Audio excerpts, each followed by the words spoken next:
They tossed Isabella Reyes from the cart like yesterday's scraps. Her knees slammed into the scorching earth so fiercely that the thud reverberated down the deserted trail. She gasped, coughing on the grit swirling in the air, while the fellows who'd hauled her out there didn't even bother with one last look. Their mounts clopped off into the distance, vanishing in a hazy plume and leaving behind the bitter sting of disgrace on her tongue. Isabella was just 19, shoeless, scraped raw from collarbone to heel, her flimsy cotton blouse dangling loose at the arm where it had ripped in the tussle. Only that morning, her pa had yanked her by the arm down a dingy lane behind the Santa Fe Tavern. He snarled at her, pinning the blame for his own mounting bills, his string of bad bets, every flop he'd never admit to. When the tavern keeper dangled a deal to wipe some of that slate clean in exchange for his girl, her pa didn't blink. Isabella hollered, pleaded, scrapped till her throat went raw. But he thrust her ahead regardless, scribbling her off like she was a lame old nag no one wanted. In the tavern's haze, the shame cut even deeper. Eyes gawked, chuckles erupted.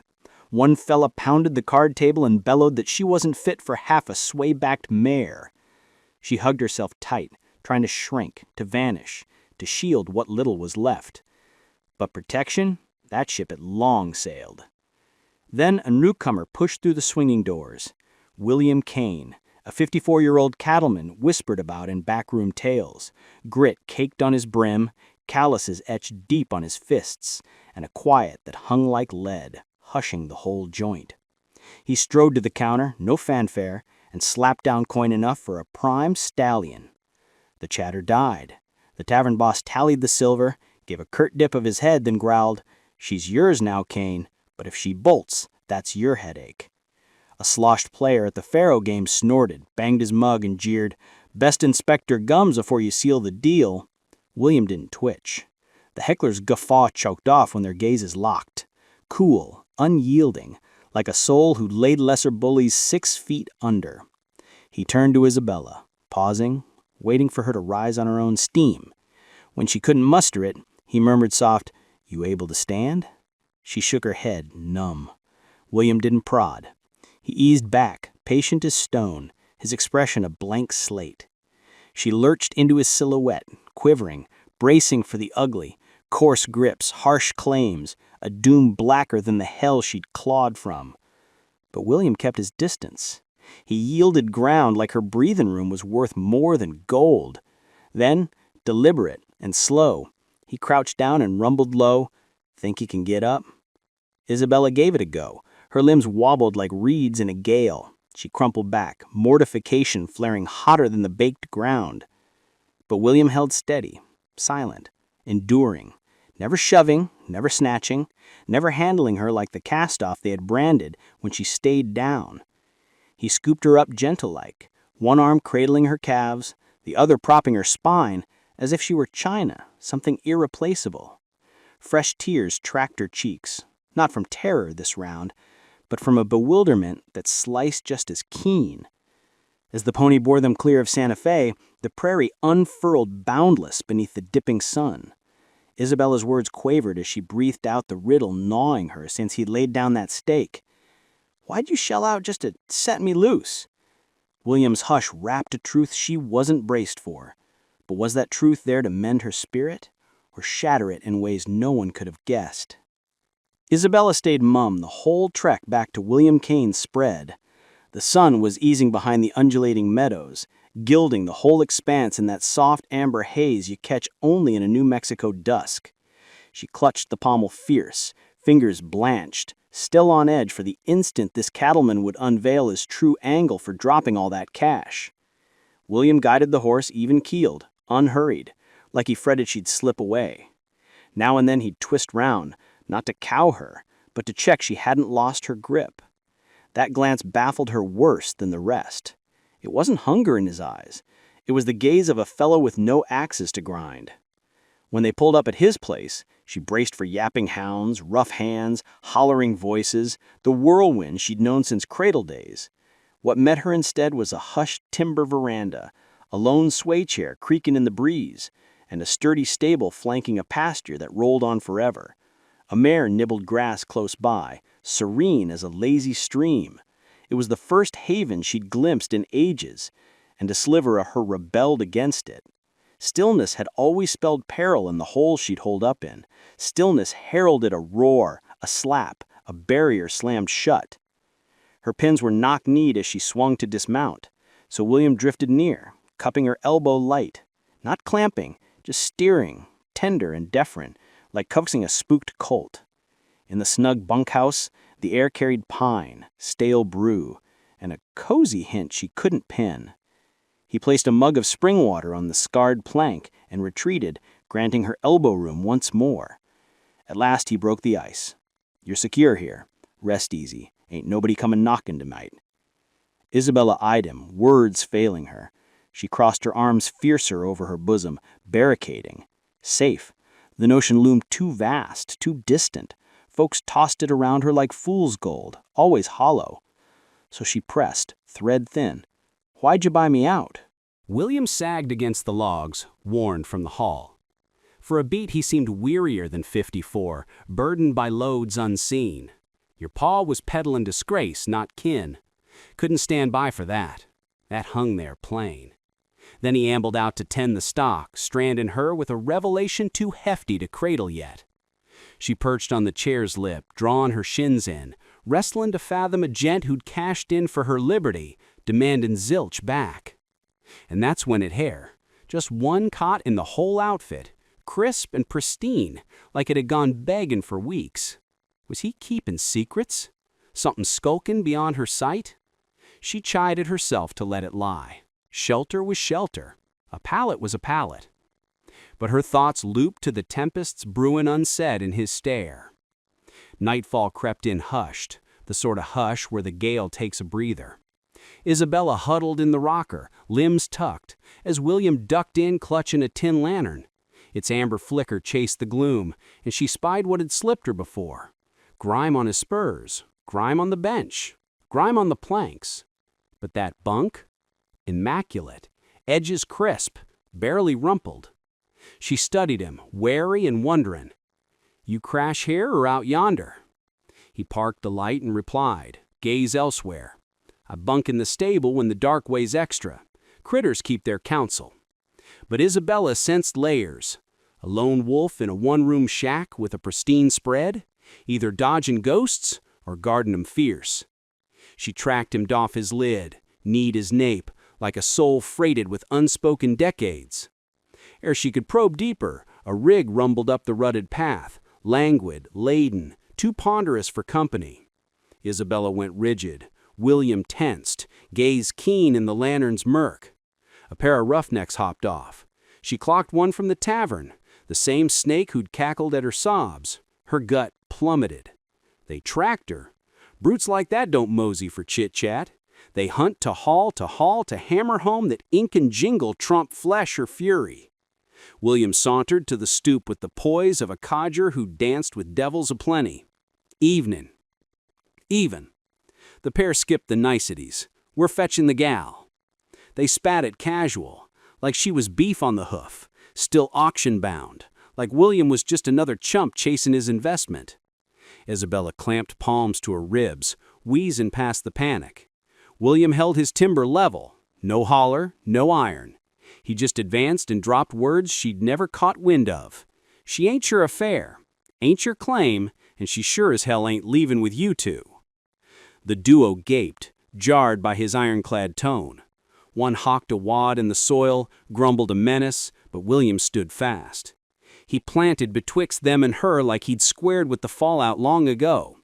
The lanky one edged up, palm on his shooter. "Pa inked the deed, Kane. She's chattel." William's mitt stayed shy of his belt. Isabella's digit snagged a battered stirrup iron by the threshold. She white-knuckled it, primed a lash if he toppled. He merely drawled, "Deeds char easy, and I've got flint." The biggin hawked again, thumbed his grip, till his pard yanked him back. "He's tetched. Drop it. She ain't worth a pine box." The pair retreated, spittin' venom, rig axles churning clods into the velvet dark. Only then did air hit Isabella's lungs anew. She scanned him hushed. Why stake that kind of gamble for me? If you want to catch the raw stretch of this yarn, stick with the feed, snag a steamin' mug of joe, ease back and drop me your clock reading and spot on the map where you're tuning in from.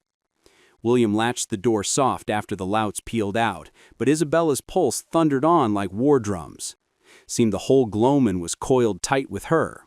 She sank into the rocker, nails digging grooves in the rail. She'd never witnessed a soul square off for her that-a-way, not in all 19 turns.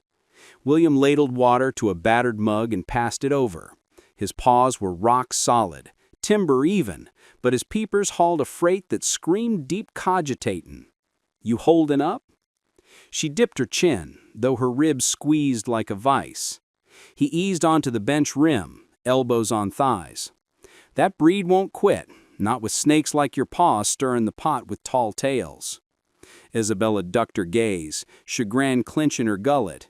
"He peddled me as trash, as a curse." William wagged his dome languidly. "Crowds spout whatever puffs 'em tall. Verity don't crave their nod." She loosed a wobbly gust. First soul to lay that on her. Lifelong she dragged others' barbs like irons. Now hunched at that gnarled slab, she felt a single fetter give way deep in her core.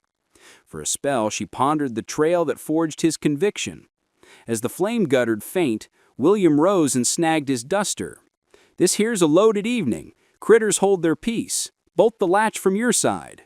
Isabella blinked, addled. "You skip your own rack?" He cracked a weary grin. "That rack's for folks feelin' anchored. Won't rob your first wink." She eyed him melt into the yard, panel whisperin' shut. The shack hushed deep, the breed that dredges up buried notions. Isabella sidled to the pane and peeked. William crossed the dooryard leaden and deliberate, like a storm-weary wanderer. He stroked the mare's flank soft, murmured low to her mane, then sprawled on a hayrick like home sweet home. Her bosom twinged with an alien ache, not dread, not regret, something softer, tenderer, near tang in its novelty. Ere she burrowed under the quilt, her eye lit on a pine crate nudged by the frame. Within, a swaddled kerchief, a good book thumbed threadbare, and a tintype of a lady beamish afore the same self shack, script faint beneath it, Clara Kane. Isabella stilled. Was this the specter keeping him outdoors? The hush trailing him like dusk? And what saga would William spin if she mustered the grit to query Clara's tale? Isabella nestled the likeness back tender, digits light. She scanned the serene nook, then improvised a pallet on the boards with spare wool. Come crack of dawn, William spied the bunk pristine, and Isabella nested by the hearth, slumbering sounder than in an age.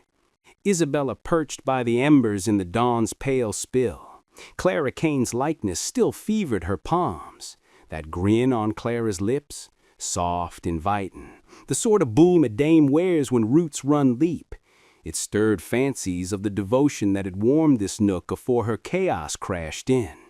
She slipped outdoors, zephyr kissing her hide, hauling the tang of sun-baked fodder. William sprawled on the stall floor, forearm pillowed, glazing at bean ghosts like a ritual etched in stone. She padded nigh, soul's hush on the slats. A tick she just observed, the even heave of his ribs, dog-tired yet eased in a fashion she'd chased forever. William clocked her outline and levered up. Trouble brewin'? She proffered the image two-fisted. "You misses?"